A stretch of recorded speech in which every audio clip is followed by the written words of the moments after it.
बहारेनला हे विमान खरं 8 तासाचा प्रवास आहे. लेहजेट सहसा 4 तासच्या आसपास जाऊ शकतं. बहारेनला हे विमान उतरलं, त्याच्यात रिफ्युलिंग झालं. रिफ्युलिंग झाल्यानंतर ते झुरिकला जात असताना इराण, कारण उडल्यानंतर इराणचा समुद्र आणि तो भाग येतो, इराणमध्ये त्याला तिथून जावं लागतं.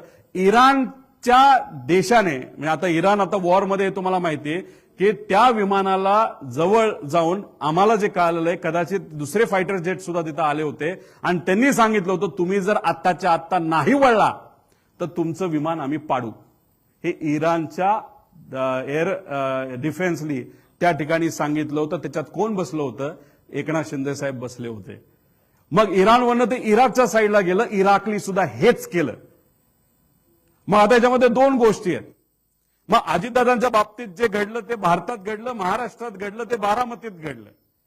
मग या बाबतीत इंटरनॅशनल ग्राउंडला व्हीएसआरला हाताशी धरून, नाहीतर व्हीएसआर स्वतः दुर्लक्ष केल्यामुळे नाही तर मुद्दामून एकनाथ शिंदे साहेबांच्या बाबतीत सुद्धा तोच प्रकार होणार होता का, असा प्रश्न आम्हाला होऊ शकतो. याबद्दलची माहिती ही डीजीसीएने काय प्रसिद्ध केली आहे का?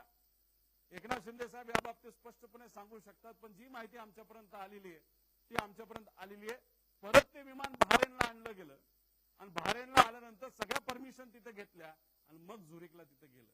म्हणून आम्ही सांगतोय व्हीएसआर या कंपनीवर तुम्ही विश्वास ठेवू नका.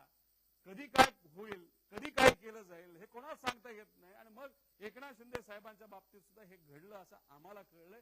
एकनाथ शिंदे साहेब नाहीतर इतर काही जे काही कुणी अधिकारी असेल ते स्पष्टपणे तिथं सांगू शकतील. इराक आणि इराणमध्ये वॉर आहे, त्याकडनं आपल्याला काही डेटा मिळू शकत नाही. बहारेनकडनं मिळाला तर आपल्याला ते कळू शकतं. आणि त्याच्याच बरोबर व्हीएसआर व्हेंचर हे 6 महिन्यासाठी हे युएई मध्ये बॅन्ड होतं. का? जेव्हा कोविडचा काळ होता, कोविडच्या काळामध्ये लोक जिथे कुठं अडकली होती, प्रायव्हेट जेट हे एक व्यक्ती नाही तर एक कंपनी बुक करतं. त्यात तुम्हाला सीट विकता येत नाही, त्याला कमर्शियल लायसन्स लागतं. पण व्हीएसआर हे पैसे कमवच्या नादामध्ये पेशंट कडनं सुद्धा भरमसाठ पैसा घेत होतं आणि त्यासाठी युएई मध्ये त्यांना 6 महिन्यासाठी बॅन केलं होतं. हा एक फार मोठा विषय आहे.